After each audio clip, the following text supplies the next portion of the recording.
And to take this conversation further, we are being joined by Bhavani Fonseca from Colombo, Sri Lanka. Bhavani is a lawyer and senior researcher at the Center for Policy Alternatives. Welcome to the broadcast. Thank you so much for joining us, Ms. Fonseca. Thank you. Every time we talk about the presidential elections in Sri Lanka, we keep going back to the 2022 chaos, if I can call it, in a dark chapter in the country's history. How much of what happened in the last 2 years sticks with the voters, and how much of that will we see on Saturday? So I think the 2022 economic crisis and the subsequent people's protests is very much a recent memory for many Sri Lankans, and this whole economic recovery phase is going to be central in terms of decision making for many who go to vote tomorrow. So it's in a way a referendum of the present government and the present president's policies and how he has navigated the last 2 years. And I think economy is going to be the key deciding factor for many as to how the stability can continue. Right. Ms. Fonseca, we have been speaking to a lot of people, a lot of voters in Colombo. One of them said a very interesting thing yesterday. She said, and I'm quoting her, "None of the mainstream political parties are willing to continue the objectives of the protests we saw in 2022. What do you make of these old horses running in this election?"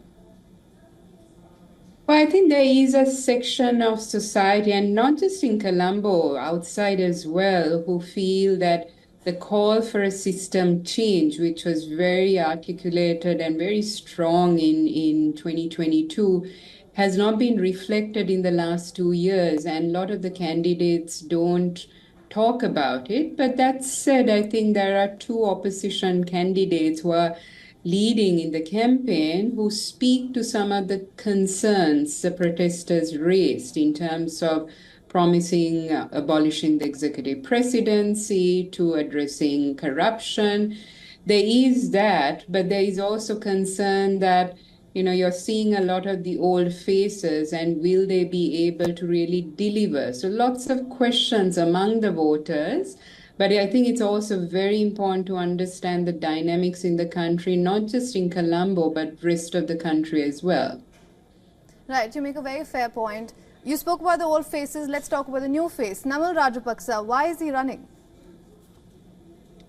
Well, Namal Rajapaksa is, I wouldn't say a new face. He's been in politics for a couple of years now. He comes from a family that has been in politics. His father and his uncle were both president. And if anyone remembers, his uncle was at the helm when the economic crisis hit and had to flee the country in response to the massive protests. Namal Rajapaksa has been in that government, so he's not a new face. He's the youngest candidate in this campaign, and I think in that people look to him as what is the plan for the next election. I don't think anyone expects him to win this time, but it's basically continuing the Rajapaksa name and continue to keep the SLPP, the political party, relevant in the present political climate. Right. He seems to be playing the long game, if I can say that. Ms. Fonseca, it was back in 1960 that Sri Lanka gave the world's first female president. What happened this time? Not only are the mainstream parties not fielded a single female president, it's a record number 38 presidential candidates, and none of them are women. What happened? That's a good question, and women's participation in politics in Sri Lanka is really very disappointing, considering the fact that we did have a woman prime minister and a woman president. And that's quite telling in terms of society. But I have to also make a note here that we may not have a presidential candidate in terms of a woman, but women have played a critical role in this campaign. And I think at least the leading candidates have very powerful, strong women in those campaigns, and they've played a key role in the last few weeks. So it's a question to ask in terms of why there's no woman candidate. but it should also look at the bigger campaigns and the political parties, and women are increasingly becoming a very vocal voice and a voice that cannot be ignored in Sri Lanka. All right, that's good to hear. Ms. Fonseca, thank you so much for speaking to us. It's been a pleasure.